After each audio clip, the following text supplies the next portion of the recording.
Unmuted? ठीक है ना? हाँ. Good morning, dear participants. Myself, Sushil Kumar Singh, your host for the day. I welcome you all to the fourth day of the Faculty Development Program. I welcome Dr. Partha Sarthi Ramakrishnan Sir from CSIR IITR for the day 4, session 1. Dr. Partha Sarthi Ramakrishnan serves as Principal Scientist at CSIR Indian Institute of Toxicology Research, Lucknow at Computational Toxicology Facility and leading BIRAC BioNest IITR and Environmental Monitoring and Intervention Hub, sponsored by DSIR CRTDH with IITR. Dr. Partha earned his PhD from CLRI, University of Madras, and he served as a scientist with highly reputed institutions like the Lawrence Berkeley National Labs, Los Alamos National Laboratory, and Sandia National Laboratories, United States of America. He has more than 20 years of research experience in applied biochemistry to unravel important issues in human health and the environment. He has authored more than 110 research articles in the journals of high repute with more than 6,400 citations. The H index of 44 and 6 patents from his research contributions to his name. Dr. Partha Sarthi is significantly contributing in the field of computational biotechnology by understanding molecular interventions and predictive toxicology of chemicals for risk assessments. His work on non-toxic solvent development for bioprocessing helped in developing cost-effective processes for industries as well as environmental safety. His lab is currently involved in the development of artificial intelligence and machine learning-based computational toxicity models, biomolecular simulations, databases, and developing innovative predictive approaches relevant to translational research from safety prioritization of chemicals to technological development. Dr. Partha has received several awards, including a prestigious Director's Fellowship, Los Alamos National Laboratory in year 2009. He is Fellow of Royal Society of Chemistry, Fellow of Indian Chemical Society, Grace Dr. APJ Abdul Kalam Award in year 2019, Professor S.B. Chincholkar Award, Memorial Award in 2019 from the renowned Biotech Research Society of India. He has also been awarded as Young Associate from the Indian Academy of Sciences. I welcome you again, sir, to the FDP. I would request you to start the session from here onwards. Thank you so much, Sushil. First of all, I thank the organizers, particularly organizing this kind of wonderful element of environmental sustainability and very, very relevant topic in the current scenario. And I thank Dr. Manish Singh Rajput and Dr. Sushil for this opportunity to share this platform to me. And let me share the slides. Can you see right now? Is it visible, right?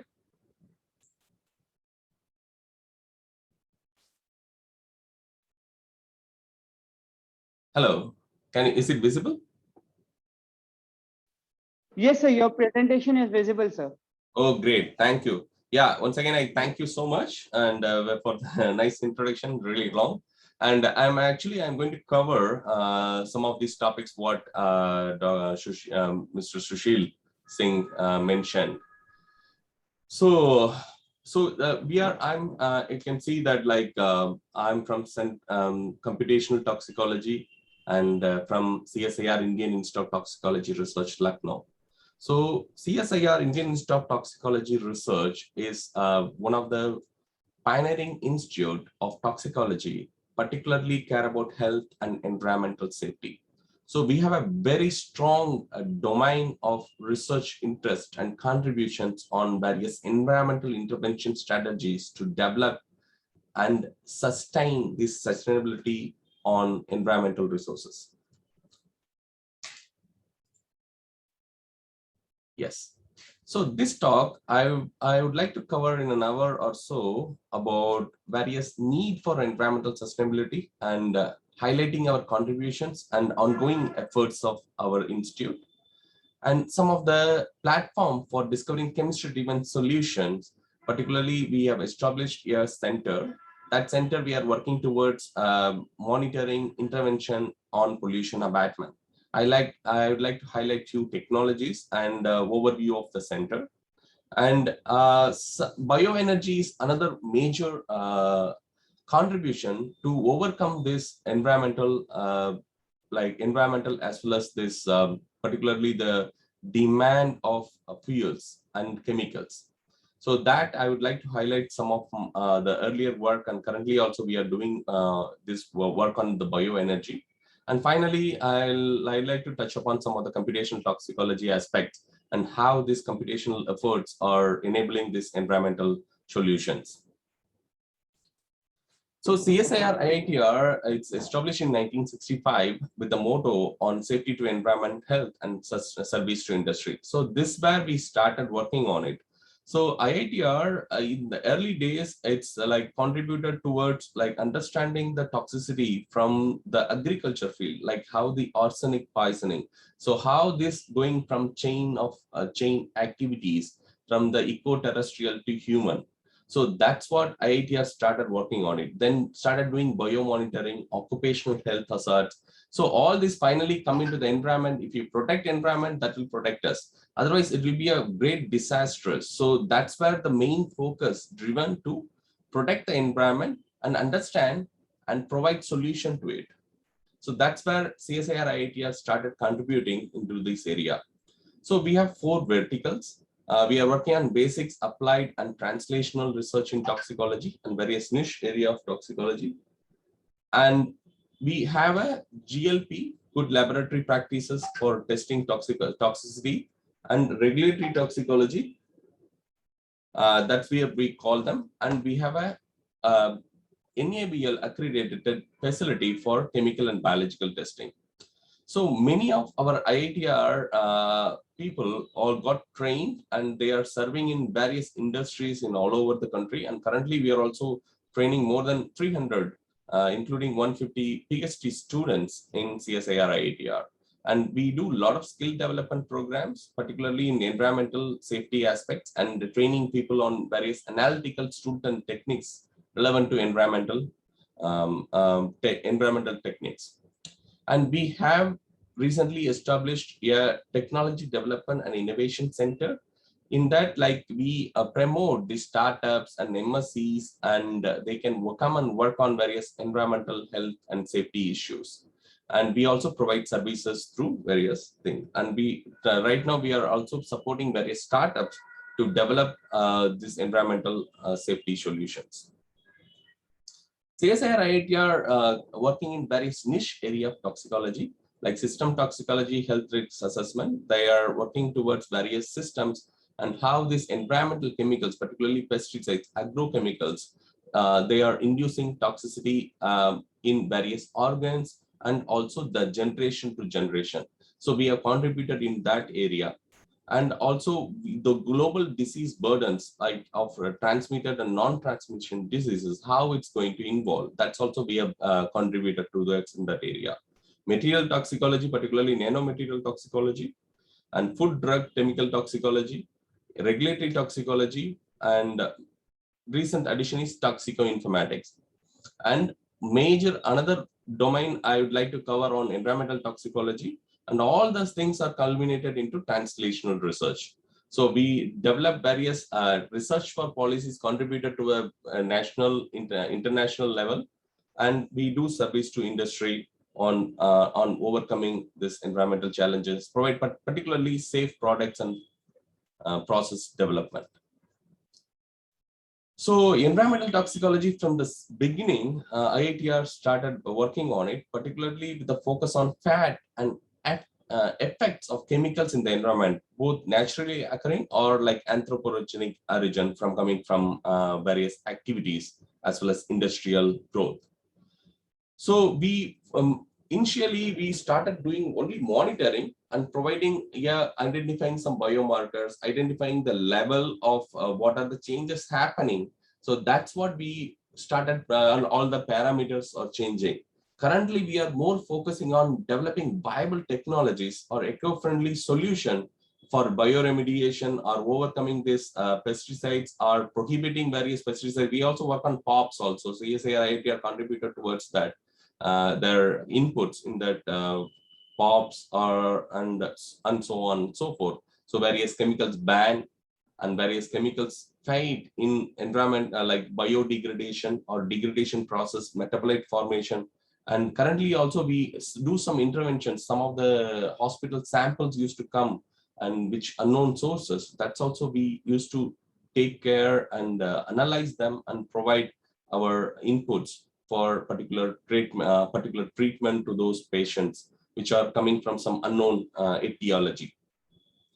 So we also developed some eco-terrestrial organisms like Daphnia, C. elegans, zebrafish, and earth worms to understand the toxicity of environmental contaminants.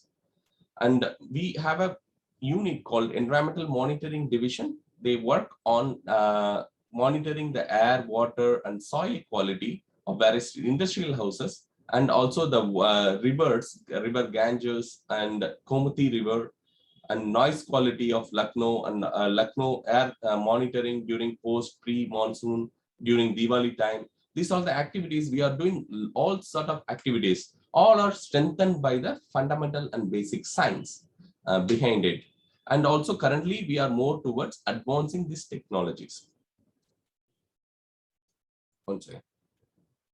So as I said earlier, initially CSIR IIT contributed to the various occupational health hazards. And currently we started working on microplastics. In previous 10 years ago, we started nanomaterial toxicology. Before that, how this environmental contaminants go from food, water chain to from plastics, pesticides, heavy metals, asbestos, and all these things are very organized, unorganized, and semi-organized sectors contributing in this environmental burden that we have analyzed. Currently, we put more efforts on microplastics and their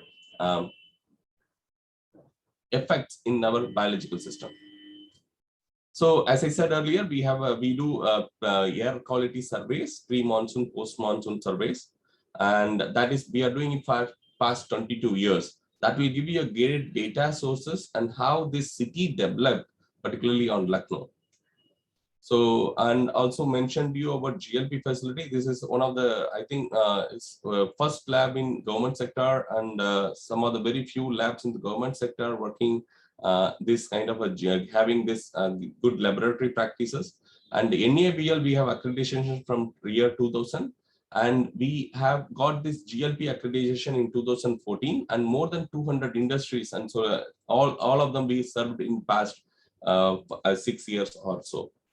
And here the test items include, like you can see that where toxicity studies, whatever we are doing it, as well as agrochemical, cosmetic products, feed additives, food additive, industrial chemicals, and pharmaceuticals. Not only doing this good laboratory kind of the test is very, very valid for various countries based on OECD countries. And also we started developing our own like kind of technologies for particularly like more than 100 pesticides, how we can analyze together, or like what are the pesticide metabolites or their masses, all sort of things we started working on in CSIR IITR. So I'll just skip this, like we have aquatic and eco-terrestrial ecotoxicology, because I'll come back to that in detail on different aspects. So this is, I would like to highlight this kind of technologies are available. Probably that motivate you to develop some kind of technological based on your biotechnology or environmental chemistry, engineering background. We recognize state water laboratory and state air laboratory from 70s and 80s. And currently, this is our recent update. Like, okay, the past 50 years or so, we are contributing towards various aspects of environmental sustainability. And currently, based on our efforts, CSIR IITR, we applied for a funding from DSIR, Common Research and Technology Development Hubs. So this they provided a center for 5 years to create a common facility as well as provide services and develop new technologies and train human resources in the area of um, environmental in the area of environmental chemistry, biology, or engineering. So this hub is focused more on providing drinking water disinfection and water quality assessment, provide clean water technologies. Another one is treatment of effluents coming from industries, and build up predictive models and source apportionment of air qualities. And finally, we have several accredited skill development programs that's also conducting through this hub. So this hub inaugurated by Honorable Dr. Shekhar Mande, DG CSIR and Secretary DSIR during his visit in May 2019. And we have a portal that listed all sort of facilities, teams, and service, technology, capability, all the things are available. So you can go over it. And this is the services we are providing. And also we provide space for like MSMEs to come and use our facilities. And also if you need any sort of testing, we also provide services towards them. During the past 2.5 years, we achieved several milestones. So we developed a commercial model for water disinfectant technology by the institute. So there are during the 80s or 90s, early beginning, the Bhopal gas tragedy, followed by the Gujarat, and there are a lot of other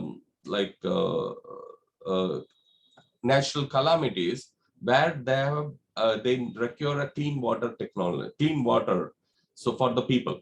So CSIR IITR implemented and developed an electronic system, electronic-based online water treatment system. So that we made it updated with IoT and with more sophisticated cleaning process or advanced filtering systems. So included them, and this is ONIR, that's what we call them. Like that ONIR model we have developed, and that through this DSIR CRTDH, we have commercialized, and it's also ready for various other licensing. So another thing, like we have a technology, Dr. Abhay Raj is working past 10 years on effluent treatment. So he made a project. From the project, he developed a prototype of like effluent treatment from particularly plant paper mill plant effluent treatment. So what we did, we made this the small prototype into 2000 liter bioreactor plant, and we have installed in an industry in Ayodhya. So when I started working in CSIR IITR, we got a project and on like the PAN CSIR project on bioenergy, particularly cost-effective biofuel generation. In that one such area called lignin value addition. In that, we use that lignin and developed a polymer that can innovate, one of the very innovative way we created them. It has high water resistant capacity as well as absorbing these metals as well as chemicals, and also it can use as an agrochemical carrier also. This technology we developed through this CRTDH. I will touch upon each one of them in coming slide. And biochar also we based sewages, and we started like kind of, these all options are waste to wealth. How we can make it like kind of a bioeconomy, like kind of circular economy. So we can take the waste and convert them into value product. Again, we can use it for some other purpose. So that's where we are mainly currently we are focusing on. So identifying solution and making it much more valuable, that is pretty much required in this current scenario. So that's where our focus, if you can clearly see that, that's what we are moving towards. And air pollution abatements, and also we served many industries, like almost 26 industries. And also one of our research scholar, he made in another technically some advanced monitoring system, is all sensor based one. They filed the patent on it. And we conducted various training programs and international conferences. So you can check it our website, like if there are ongoing programs, you can join. So these are the technologies I have talked about. This is the pilot plant reactor of 2,000 liters. And it got installed in a Yash paper mill, and we have signed the NDA, and currently the testing under process. And we made a synthesis process of bioabsorbent gel using lignin, and various remediation process technologies also currently under development. This is the sensor device we have developed for air monitoring indoor as well as outdoor. And this is our ONIR models. So this is the kind of using on electron oxidation process. So that's where it can kill all the pathogens present in it, and depends on the place and where it needs the particular filtration it can include, because it is a kind of zero waste technologies. And okay, sorry, I got some this message. Okay. So then this got licensed to 2 companies, and they are also market available, and this also ready for further commercialization. So this is the initial model of this the bioreactors, and we have a water analysis kit. Currently, we are modernizing with the advanced sensor. So this will be available for various. Initially, this was used during the time of the natural calamities I've talked about. And this one currently used in various stages in rural and urban areas. And another one of the major contributions CSIR IITR did is the remediation and reclamation of the contaminated soils. So this work is Dr. Manikam is past 30 years is working in CSIR IITR. They're kind of made an action plan from lab to land. Currently, this seeing in a very, very fruitful outcome, particularly working in a kind of collaborative projects they implemented at the land site to reclamation of these soils. So this is you can see this is the prototype model of the bioreactor. Right now, this bioreactor on this size of 2,000 liters that got implemented. And we also collected this effluent from the industry waste, and that we developed a biochar. This also from Dr. Preeti and Dr. Abhairaj group. They're working on it, and they made it like very diligent way. So they developed this biochar and treated this sewage sludge, and treated one has a very good level of we observed the efficient treatment of those sludges. So this is the site. We started working on the remediation process, and Dr. Manikam and the team they were involved in this site, particularly Deva Road, and this really going in a very good condition. And these are some of the facilities available in the hub, like 3D printing facilities. We developed some prototype and processes of various product development, and filter models and all those things we are using it, and vacuum oven and various other equipments. We bought it for developing various technologies and providing services to MSMEs. These are the sound level monitors and pollution monitoring systems, like dust aerosol spectrophotometer on site. So this is the hub. Currently, this hub is effective and functional, and we are looking for more participation. So you can spread the word, and we can also come and get details more if you really very much interested in. So I'm a little bit switching gear, because I'm an expert in computational toxicology. So as I said, CSIR IITR recently moving towards various predictive approaches, particularly using computational toxicology. We have established new division called toxicoinformatics. In that, we have a major focus on 4 main areas, like how this toxicity of various chemicals or contaminants are impacting the biological system. So we made a fundamental understanding of this molecular interaction using various level, like the atomic level, molecular level, system level. That's we call that multi-resolution approaches. That we are working on as one of the major objective.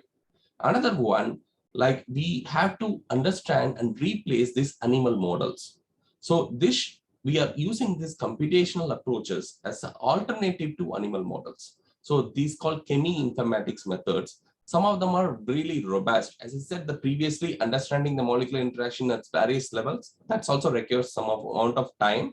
And if you want to do a particular cases, a particular thing, that's a really, really great approach. If you want to screen like 1,000 chemicals or millions of chemicals, we moved into, as Sushil pointed out, like advanced machine learning and artificial intelligence approaches. Particularly, we started using from QSIR approaches. Then we start moving into cheminformatics approaches. These are all robust platform for data analysis, and that provide insight into the very, very, very quick decision-making process. So, and we also develop, we have almost 55 years we are working in toxicology. So not only CSIR IITR, we also working on various interesting problem, particularly on environment. And one of the recent work, what we did is like pH degrading microorganism, and we collate all sort of microbes, how they can degrade, and we find that metagenome analysis and find out how and we can efficiently improve upon this degradation process, because biological degradation is kind of pretty slow compared to chemical. So how we can integrate and make it as a hybrid process that can efficiently degrade these contaminants. So that's how this toxicological databases are very, very useful. And we also provide services to industries on computational toxicology assessment of active pharma ingredients, or giving a report on chemical compounds and their usages. So this one slide I would like to highlight, because many of you are biotechnology or biology background. So I would like to highlight what are the computational process approaches we are using to understand at the process, or like understand the phenomena at the molecular level. So if you see the corner of your left corner, the CIMP2 HF-DFT, we call them as quantum mechanics approaches. The quantum mechanics approaches is based on Schrodinger equation. Like in a simple words, like if you have a molecule, it has its own inner shells. That inner shells are represented in the mathematical formulation. So that mathematical formulation, we started predicting properties that's benchmarked against some of the experimental observations. So then the model will be refined, and that model will be more and more accurate, like from bond length, bond angle, dihedral angle, bond formation, bond breaking, all those things you can also study using quantum mechanical approaches. The problem is you cannot go for the larger system. To understand the larger system, we started using molecular mechanics approaches that solves Newton's law of motion. When the motion is involved, that shows like it's a dynamic process. You can study the dynamics of the particular time evaluation, how the bigger, larger system behave. So if you see a molecule go and interact with the protein or DNA, how it's going to impact the structure and then consequent functions. So that's how we pretty much use this quantum mechanics and molecular mechanics approaches. There are another hybrid approach called them quantum QMMM approaches, where the interaction happening, we can study them higher resolution quantum mechanics, and rest of the part we can study with the molecular mechanics. So that way you can study the system which more appropriate way. So this computational approaches are useful not only in drug design, it's used in many different area. Currently it's a diversity is amazing. So people started using as computational approaches as the initial phase for them to focus on more, to concentrate and limit the limit usage and wastage of various resources. So the first 5 I was mentioning about various drug design process, you're probably aware of it recently, the COVID-19 cases also, various drugs are repurposed using computational approaches. Then they screen that efficiently enable this discovery process of repurposed drugs as well as vaccine. So the computational approaches, what we do is like the screening process, like we call them as molecular docking. The virtual screening process involve the drug, how it's go and bind with the protein. So in SARS-CoV, probably you might hear about where is MPRO and where other proteins, surface proteins involved, coated by this COVID virus. So how these molecules go and interact with those surface proteins. So that's where people started screening those n number of candidates or already approved candidates for repurposed drugs. So then also like it can go various other details like how it's changing. If you change some of the functional moieties, how it's going to impact or affect this structure and consequent functions. All those things you can study using computational approaches. And also I have talked about microbial genome application base management cleanup. And that's also the computational approach involved. I gave you one example on PAH and alternative resources and some biotechnology based approaches. That's what I'm going to cover in the talk, mostly in the later part on biofuel research. And antibiotic resistance, currently we also working on it, but it is a kind of massive field. Computational approaches provide some of the crucial information where the experiment cannot be found, like how this efflux pump works. So how you can use multiple inhibitors, including antibiotic which is resistant to it. So this all and how to do this various sequence-based comparison, because it's multi-drug resistant and multiple organisms, multiple microbes, and how we can make that understanding to develop a resistant, overcoming those resistance. This is one of the challenging area, and we have one ICMR Indo-German project. Currently, we are working on this AMR, and other things like pretty much similar approaches like bioweapon creation, forensic analysis, evolutionary studies, crop improvement, and insect resistance. So, what are the genes or sequence responsible for those like drought resistance? If you analyze them, how is there going to involve in various other allergenicity or any other adverse impact? That's also you can analyze using computational approaches. So veterinary science, similar to drug design, veterinary science also really popular. And food science is another CSIR IIT are working past 50 years.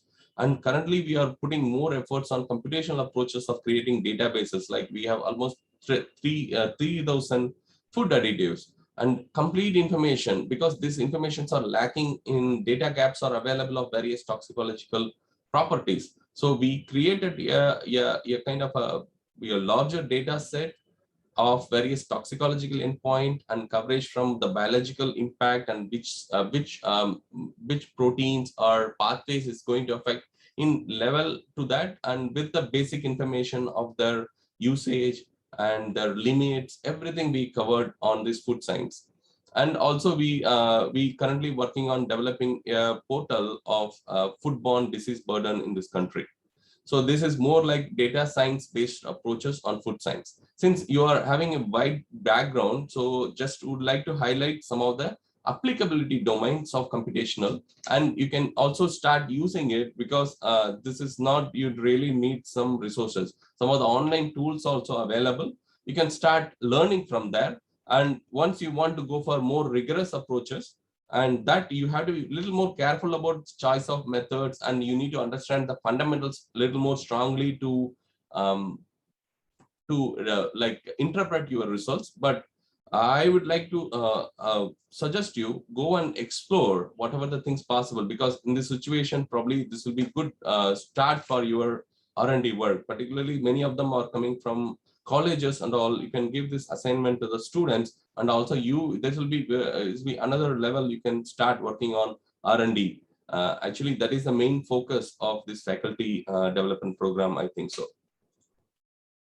So coming to biofuel, so I was, as Sushil mentioned, I did my PhD in CLRI and then started working in a short postdoc in Indiana University, where I started working on peptide fragmentation.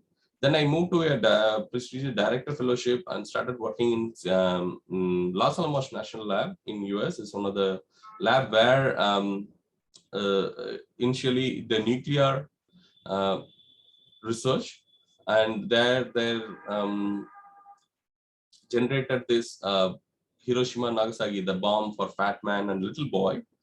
And initially they started working on very nuclear based lab, and later working on various security challenges, national security challenges on energy and environmental challenges. So there I started working on biofuels.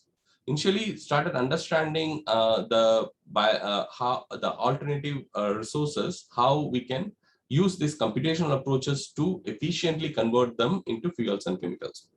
Because the consumption of fossil fuels created a lot of energy security, because the depletion of fossil fuels requires to find some alternative energy sources.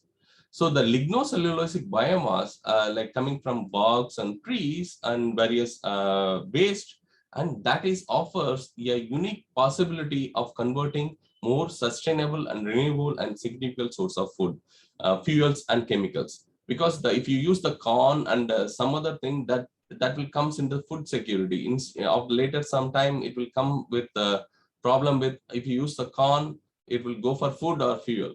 That debate will come. So we started working towards taking some of the waste, particularly lignocellulosic biomass, and also you can generate new plant varieties also, if you, that option also available, that create new employment opportunities. So we started working on lignocellulosic biomass conversion using and develop some technologies in it. Thus, if you make that change of the whole barrel of oil, the whole barrel of oil contain various chemicals. If you see from Vaseline to various other products, all of them are coming from like the fossil fuels. So not only the fuel, biofuel, like who running the vehicles, we have to get the other sort of chemicals also coming from this lignocellulosic biomass. If you see various processes, you can get like biological process or chemical process, you can get different variety of fuels as well as chemicals. So lignocellulosic biomass offers a huge advantage of deriving chemicals and fuels. The problem is the lignocellulosic biomass, the cracking them is very, very difficult process. When you start working on it, like we have a the refinery process, the petroleum refinery process is almost 200 years, 150 to 200 years old. But this technology of cracking this lignocellulosic biomass requires huge challenge, because nature evolved in such a way it will protect the plant using this the composition of this various plant materials. So the lignocellulosic biomass is the name itself, you can see that lignin, cellulose and hemicellulose is composed of these three major components. The cellulose are linear chains of sugars, and hemicellulose are the 5-membered rings, and the lignin is the polypropylene ether, this aromatic compound, the one of the topmost most rich resource for generation of various aromatic chemicals, but this is present in the plant. But they are huge challenge to separate them. If you want to convert the taking cellulose into glucose and convert them into fuels and chemicals, that requires a lot of efforts. That should be economically viable also. In that sense, we started working on developing advanced technologies. For that, we need to understand the molecular level assembly of the lignocellulosic biomass.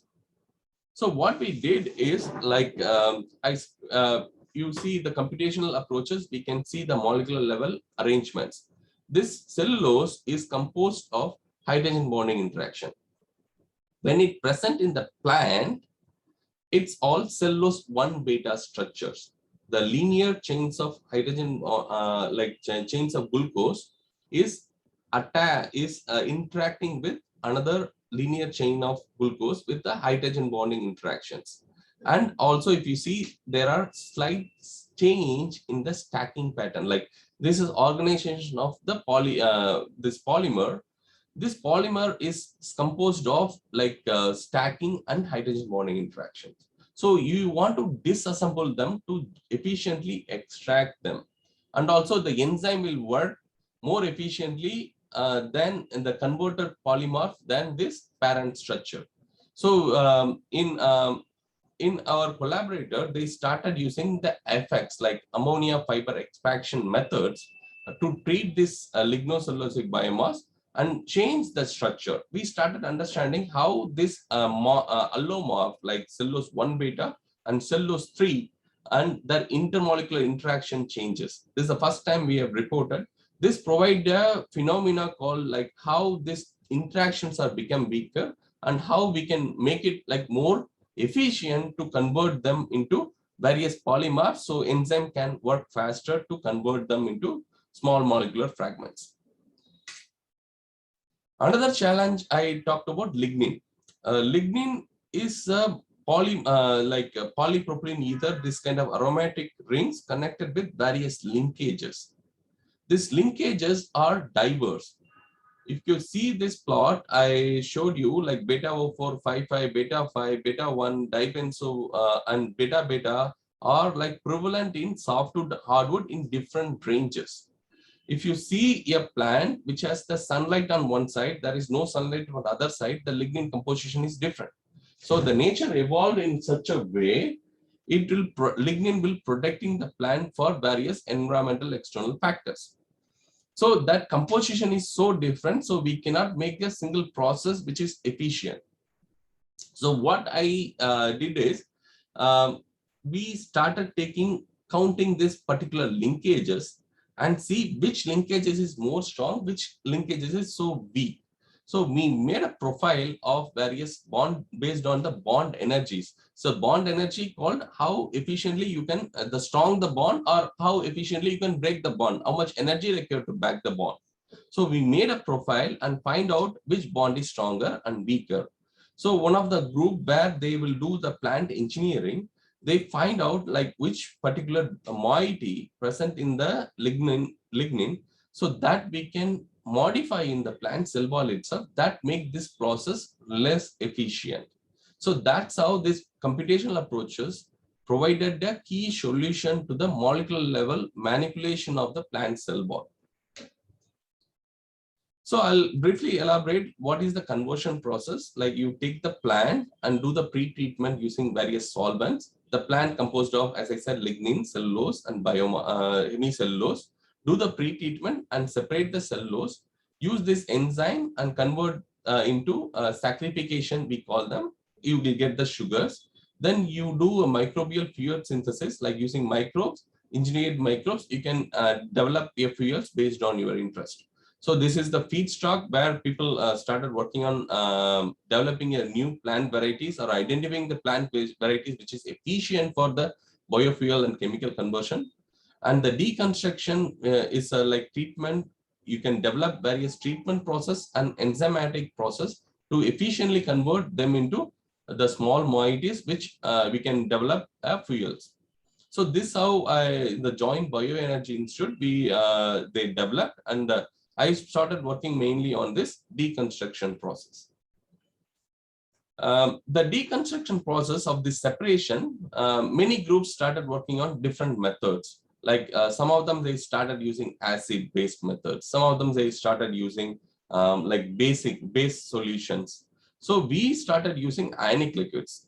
Ionic liquids are combination of this acid and bases. In compared to harsh solvents, these are much more greener solvent and safe solvents. They are solvent at room temperatures. These salts, actually, basically they are salts. This is also having a lot of other applications. So if you compare the marked boxes like indazolium and acetate, these groups combine all 1-ethyl-3-methyl imidazolium acetate. This is one of the more efficient gold standard ionic liquid used for the biofuel process. This provides higher sugar yield. The problem for this imidazolium acetate is like this is also coming from the biofuel from petroleum base, the imidazolium group. So we have to find out another ionic liquid which is more greener process, and this also require like a lot of cast process, like the imidazolium acetate require higher cast and that need to be reduced. So the petrol minimum selling price of the ethanol or this fuel should be lower. So, and also this imidazolium groups is not compatible for the microbes, so or enzymes. if the presence of small amount of this imidazolium in the system, that's also reduce the efficiency of the saccharification process or like fuel synthesis. So that is some few reasons we thought of making some new ionic liquid by design. So this is the process. If you take 1-ethyl-3-methyl imidazolium acetate and switch gas, heat and stir for a few hours and do anti-solvent as a water, add water, you can separate the sugar out of it. So advantage is providing increased enzymatic accessibility and decreased lignin content and impact this crystallinity. As I said, like cellulose 1 beta to cellulose 3, it's also convert into not cellulose 1 beta, is cellulose 2 or some other structures where it's reduce the cellulose crystallinity. The challenges is the repeat use of this ionic liquid is very like recycling and recovery is another challenging process. We cannot do the process integration due to its non-biocompatibility issue and as well as cost. So, but advantages among various combination, this ionic liquid provides the higher sugar yield and all these process. The problem, these are the what I have listed here. So we started making the new ionic liquid or new ionic liquid process. Let me start with a new ionic liquid process. So Jan Shi is currently professor in Kentucky University. We work together in this joint bioenergy institute. So they started improving upon this process of the ionic liquid process. He asked me, is it computational approaches? Can you provide what concentration is required to break this cellulose chains in an efficient manner, which efficiently the other enzymes can work. So you understand the process I told you, like water used as anti-solvent.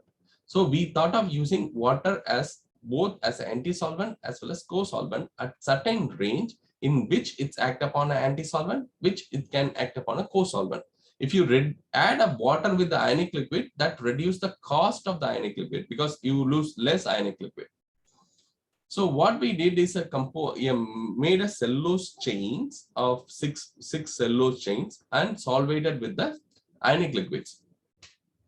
And slowly we increased and decreased the content of ionic liquid and increase the water content and see which concentration the chains are breaking. That breakage is good enough for the enzymatic function. So the 100% ionic liquid, the chains are, lot of things are disturbed. Particularly, these are intermolecular forces of hydrogen bonding and stacking interactions are demolished by this ionic liquid interaction. And 80, there are some clusters around 50 and 20. Then we found out at the 50%, almost most of the changes are, this is the tipping point. Beyond that or lower that, it's like intervene the the process what we are currently doing. So the 50% looks like minimally all changes are happening. So we suggested them and they tried with 50% ionic liquid, that's really worked. So that's how this computation approaches provide some another, because the biofuel or these things are really useful for your environmental various challenges currently going on. That's why it's a the Department of Energy and other funding agencies, they want to use and develop new technologies, provide this. The climate change is another major issue, like you probably aware of it. So that's why they put a lot of efforts to develop these fuels and chemicals from the renewable resources. So another one I told you about, like imidazolium acetate, still it's coming from petroleum based industry and not biocompatible. So we want to develop some biocompatible ionic liquids that's called bionic liquids. So you aware of collinium and lysine. Lysine is amino acid, collinium probably found in the natural systems. We use see how these ionic liquids are efficiently can be used. So we initially carried out some molecular level understanding how they interact with the cellulose and lignin, and what are the molecular interactions and displays are going on, which ionic liquids are more, combinations are more effective. And that we worked on it. And this found out this imidazole, compared to imidazolium acetate, this collinium lysine works much better in that, and also with the lower temperature. We found out some biocompatible ionic liquids for this process. So here I would like to highlight the QSAR methods, because since because this is one-to-one process, what we are talking about, selecting some few combination. But if your ionic liquid, there are multiple combinations are available. You want to see some of the process because various resources require different type of ionic liquids because depends on the composition. So we have to make some like huge big data analysis, like big data mining approaches or cheminformatics approaches to select ionic liquid for different process conditions or different nature of the process. So in that, we started using a QSAR approaches. QSAR approaches are quantitative structure activity relationship. That's the expansion of QSAR. The QSAR, from the name itself, we know if you have a structure, if you find the similar structure to the parent structure, also behave the same manner, same properties. So if you that's what we want to identify, the similar structure with the similar properties for to alternate as well as improve upon the understanding, because this method is mostly used for QSAR approaches in drug designing or like this property prediction or material design. We start of using it now currently we are using QSTR approaches like quantitative structure toxicity relationship. So this is the approaches. If you that's what I would like to highlight. If you collect the experimental properties of the series of compounds and chemicals like EC50, LC50, LD50, IC50, so and those properties, you select the structures and do a simple computational approaches from empirical to quantum level. You can do that and you can derive the properties. That properties we call them as a descriptors. So you take the descriptors and you already collected the experimental proper values. So you do a comparison, like how they are related with each other. Currently, there are a lot of other statistical methods are available. So you will generate the model.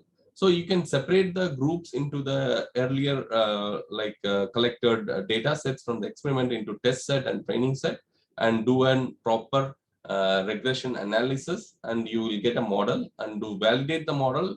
Otherwise, if the model is good correlation, you can carry forward. Otherwise, you go back and search for other properties which is having a better relationship with your experimental data. And finally, you will have a validated model. That model will be used as you don't need to do any experiments. That will work for the new chemicals also. You can predict or new compounds also. You predict those properties. The simple is y is equal to mx, the linear regression equations. That's what currently I was telling about the regression model. So these models can be improved upon various artificial intelligence machine learning methods.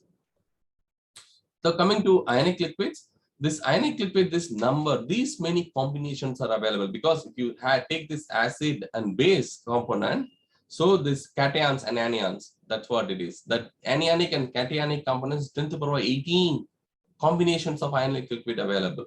So if you want to find out some kind of handful of ionic liquid which are efficient, biocompatible or cost efficient, we have to analyze them is much more critical and more robust manner.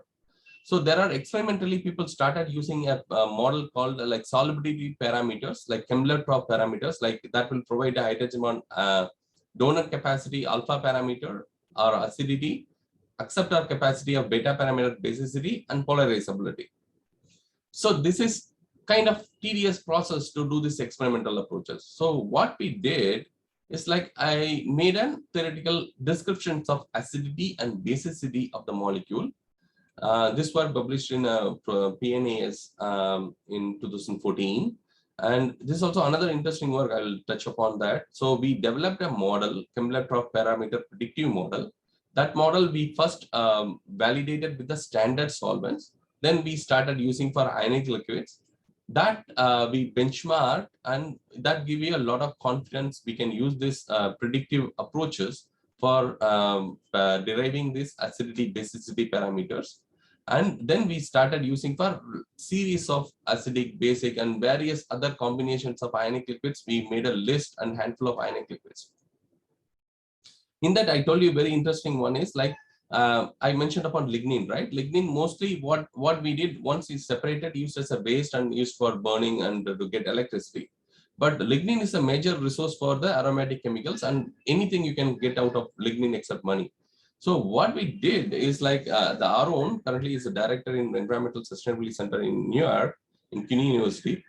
he asked me like, Partha, can we use that lignin into some of the ionic liquids so we can use as a circular economic process where we can take this lignin waste, convert them ionic liquid and use it for the biomass treatment.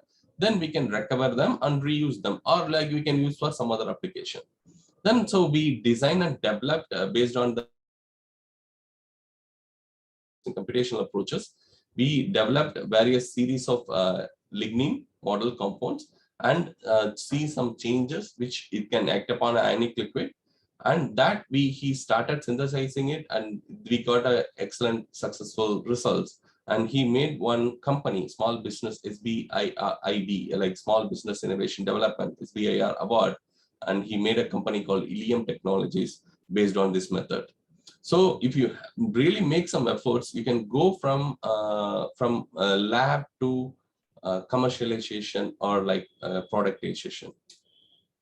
So another interesting chemistry, what we worked on, as I said, like collinium lysine, that has the higher pH. If you have a narrow pH range like 7, the bio microbes also work. So you can make this bioreactor into a single pH. So that will make it like single reactor. Otherwise, you need to use 3 reactors. So if you make it a single reactor, you can do all this pre-treatment, saccharification, and fermentation process that will efficiently reduce the cost. So we need another level of ionic liquid or like process development to make it as a single process unit. So for that, we utilizing some kind of tweaking the chemistry of the ionic liquid. This collinium lysine is a higher pH one. You can add acid, that's also another cost process, or sometimes it may not work with the biocompactable. So what we did is like we started purging CO2 into it. The CO2 purging reduced this collinium lysine into more neutral pH. That's we first captured using computational approaches where it's interact, how the CO2 molecules are reducing the pH based on the atomic, every minute atomic site, how it's reducing the charges. So whether it's capable of doing it. So that we have developed using computational approaches, and this also, I think, few more patents is also available. So this is one of the very interesting work. We made it a very successful effort to reduce this pH. Another one is reduce the temperature. If you reduce the temperature, that's also a benefit for the cost. Like 80% of cost is reduced for the steam requirements. So we want to use like this temperature process, whatever the ionic liquid, whatever you're using is also use some 90 to 120 or 150 degree centigrade. So we make it into room temperature or 50 degree or room temperature that will reduce the cost of the steam requirements. So for that, we identified an ionic liquid called tetrabutyl ammonium hydroxide. So that one with the room temperature, that range, that provided highest sugar yield. That's also, this is published in, sorry, it's an old slide. So published in Biotechnology for Biofuels. So overall, we made an effort, integrated effort using computational approaches and experimental approaches of overcoming the challenges in biomass processing. So the ACS catalysis here I showed you, like that's one of the material-based things. So we use MOF, metal organic framework, we developed that. That how it's going to break this lignin that can use as a value-added product like BTX derived of the lignin coming from waste from biofuels. So this is the efforts we made. I would like to see the time. So maybe another 5-10 minutes, I'll just cover it up, because since it's a diverse group, currently I would like to highlight some of the computational toxicology efforts, what we are working on. As I said, like this is the DNA interacting with some of the contaminants. So you can see how they can interact with the major groove, minor groove, or like intercalation through major groove, minor groove. This is you can study using computational approaches, much more effective way that will identify the site of interaction, what kind of damages it can making on, here is DNA, and also you can study on proteins. So this is another interesting work, like it's a Mycobacterium tuberculosis, probably all of you are aware of it. That Mycobacterium tuberculosis cell wall containing various components. It has a lipoaraminomenon, it's a gigantic glycolipid with the mannose cap. With the mannose cap, it's considered to be virulent.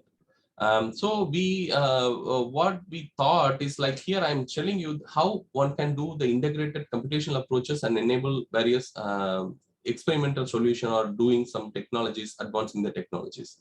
So that what we thought is developing a device which can capture these mannose, which lipoaraminomannan is one of the biomarker present in the tuberculosis from the urine. The non-invasive approaches we want to develop it. So currently this got awarded, this technology got awarded as in United States of America as one of the R&D 100 award for universal bacterial pathogenic detection.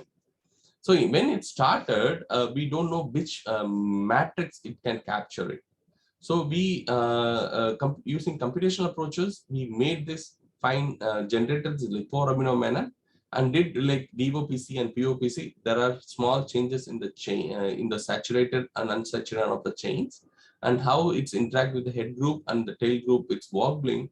That's made this biomarker to stay on the surfaces. That's what we initially we started driving, but the further what it's interesting is how we can analyze the virulence thing. So it can go into the biological system, how this molecule, particularly lipoaraminomannan, interact with the biological cell surface and penetrate into the consequence events of pathogenicity. That's also we are not aware of it. So we started working on two factors, like one, how we can capture this more binding affinity based matrices. Another one, how we can understand the biological consequence of pathogenesis. So the lipoaraminomannan structure is not available. Probably now you know all PDB, protein data bank. You see all the nice structure and download them, see the proteins. But the glycolipid is not much available. So we started constructing each units together and tied up as a gigantic lipoaraminomannan model. Using this lipoaraminomannan model, this is the example for multi-scale approaches. So it's a layer and this is the lipoaraminomannan. We made it various mode of interaction, how it can orient on this lipid bilayer. And we made that small prototype, how it can penetrate into the system, and small mannose, how it's interacting with the lipid head groups and change in your chain behavior. This completely captured using multi-scale approaches. So currently we are working on various databases. As I said, like we worked on this focus databases containing almost 2985 chemical food additives, and they're all details. And Tox DPP database is like based on the polyphenol present in food consumption, like what are the present in the various usage of food, and those polyphenols and their properties and toxicity we have compiled. And this antimicrobial surface agent is like we developed another project with industry. We started working on it. They come up with a chemical compound which is really good for antimicrobial agent, but some of them are toxic. So we want to find out more suitable process, more suitable combinations, or more suitable composition of various antimicrobial agents based on the rigorous collection of various surface agents which are non-toxic, and some of them are from natural products. And microbial mycotoxin databases and allergenicity predictive tools. So all those things we have developed at CSIR IITR. This is our team members of CRTDH, what I said, like environmental monitoring and intervention hub. And currently we work towards various environmental pollution abatement technologies.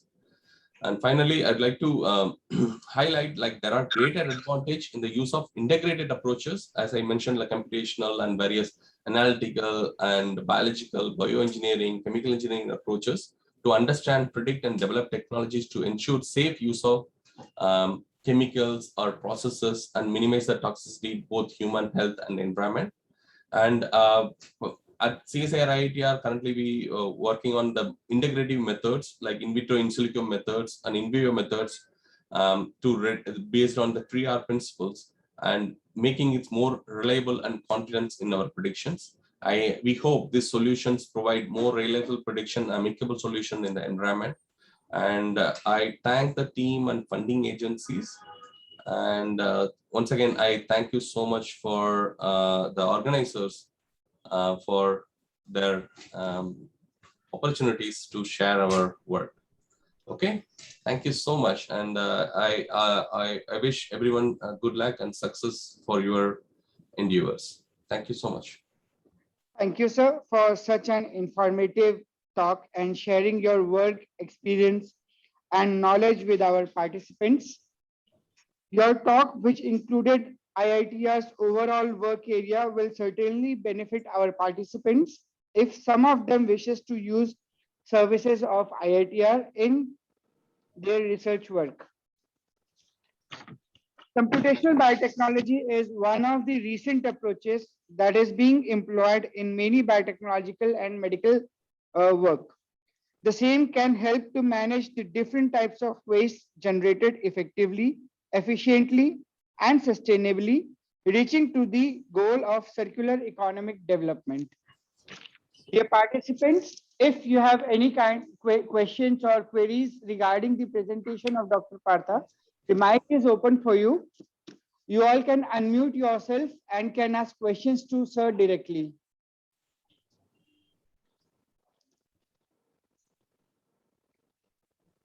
Yeah. Or if you are unable to unmute yourself, you can just write your questions on the chat box and I can ask on your behalf to sir.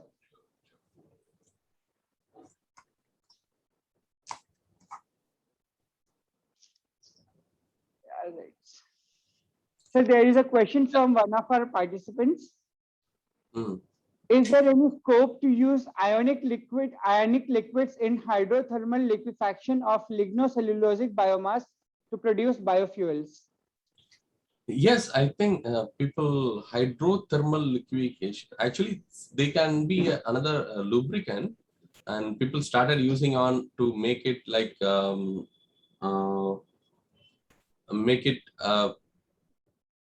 to reduce the temperature or reduce the catalytic efficiencies. People started using this as another co-solvent, but I don't know exact what ionic liquid or what solvent or chemical agents you can use it for enhancing these catalytic properties for liquefaction, but certainly you can use that. Great. Yeah, thank you so much for the appreciative words. Sir, can I ask one question? Yes. Am I audible, sir? Yes, ma'am, you are Yes. audible. Yes, a very nice presentation and the wonderful information you have shared, sir, and wonderful work you are doing with your team members. So one thing I would like to ask, can we generate the nanoparticles related to the biosurfactants? Yes, actually, a couple of our team members, Dr. Alok Pandey, Dr. Rajagopal, and Dr. Satyakam Patnaik, they are working on generating these nanoparticles. And they are working on some of the genotoxicity area. So some of them are working on the nanoparticle synthesis process. And they're using for wide applications with the concerns of toxicological aspects. So Okay. yes, people are here. I think not only IITR, there are several groups also working on it. If you need any particular details, you can also email us. We can share some of the references to you. Yeah, thank you. Thank you so much for giving me the guidance. Definitely in the future, I would like to connect with you or your team members for the guidance. I'm a faculty member under the School of Biology, and I'm working in MIT WPU Pune. Great. Great. Yeah. Sir, one thing more I would like to ask, if we are generating the nanoparticles of biosurfactants, so properties are going to enhance or there are some other parameters by which we can identify the basic on whatever the properties we want to focus. Correct. Yeah, property will be enhanced, and you can also fine tune which property you want to tweak in. Okay. And also with the some of the nanoparticles we are talking about, some of them are nano range or size. That you have to be a little careful about it. Or people are having a misconception of some of them are nano productization that has only the nano level of quantity or real nanoparticle. That based on that you can tune the properties. Definitely. Okay. Thank you so much, sir. Can you please share me your email ID so that in the future I can come and take your guidance, sir? Yeah, sure. I'll type it out. Yeah. And Dr. Sushil Kumar also, Singh also can provide you. Yes, sir. I'll provide the participants with the email IDs of the our eminent speakers, so that in future, any of you, if needed to contact, can contact these speakers. Yeah. Sir has Thank also you. shared his email ID in the chat box. All those participants who are interested to contact sir can note down his email ID from the chat box. So Okay. there Thank are you one, so much, sir. Thank you so much, sir. yeah, thank you, Shika, Dr. Shika. Yes, yes. So there is one question, I think, Rabindra Kumar, how this ionic liquid helps in biomass treatment and how cost effective the technique is. The help in biomass treatment of ionic liquids are very apparent. Actually, many of the combinations and many of the things like various, it's a feedstock agonistic process. So whatever the feedstock you can take, it can you can use this ionic liquids that increase this accessibility of cellulose, reduce the crystallinity, remove this lignin and hemicellulose, and also we can recover them also. That's the advantage of using ionic liquid. Cost is like, initially it was like $3.5 initially when using this 1-ethyl-3-imidazolium acetate. Now the bionic ionic liquid are coming with the renewable ionic liquid, the cost are reducing as comparable to various dilute acid process or any other base process. And it needs further refinement as the biorefinery sector. And currently depends on the choice of ionic liquid, you can reduce this techno-economic value and reduce the cost of minimum ethanol selling price, as well as if you make value out of the recovered product, that's further reduce this cost. Okay. Sir, can I ask one more question? Yes, please. Yeah, sir, like if you're talking about the biosurfactant, many times we are going for a commercial production of it. So when we are converting that biosurfactant to nanoparticles, can we go for a commercialization of that product? Yes. Yes, Okay. actually, we also have another incubation center. That's where we concentrate more on this commercialization and improving this process. Actually, you need to see how first make the standardized and process for how efficient they are with the different combination, different process condition, different fundamental treatment methods. So once you benchmark it, we enable that process first, then you can go for the commercialization. Okay, okay, okay. Thank you so much, sir. Yeah, sometimes you can depends on the how unique and novelty for patentability. Otherwise, like you have to go for in general way of your unique productization. Yeah, yeah. I got my answer. Thank you so much, sir. Thank you. So then another one is, sir, computational toxicology work in the field of molecular designing field. If work, then what are the fields where we participate, learn more and more about it? Yeah, it's that's why I show you one slide which has almost 20 different areas. So the computational approach is based on your interest, and the fundamental is going to be the same. And how you are going to utilize and the problem objective of your goal of your work depends on that. You can use the many different approaches which give you an insight into the area we are working on it. It can helpful. So you can search for in general aspect, various reviews are available in the computational toxicology, renewable energy, or like drug design and environmental solution development. Everything is all available. You can look for it, or you can also share. Depends on your interest. You can send an email to me, and we can give you some kind of references to you.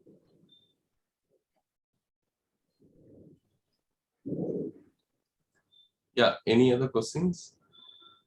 Any other questions from the participant side? Yes, CSIR idea work in the field of river regeneration plan. Then what are the possible future in this field? Yes, we are monitoring and cleaning up and all those things. So we are currently working on it. And last year we did a huge river Ganga thing, and we identified the biodiversity and the contamination and what are the regeneration plan we provided. Actually, that provided taken seriously by the government. They are going to implement on it. And more than that, like public awareness and the disciplines, that's going to have a major role in this rejuvenation. Exactly. We keep on working on monitoring and providing efficient processing condition to the government and the agencies which currently we are working on it. And they the implementation strategies and that will be also be guided by them, that can be deployed for the effective regenerations.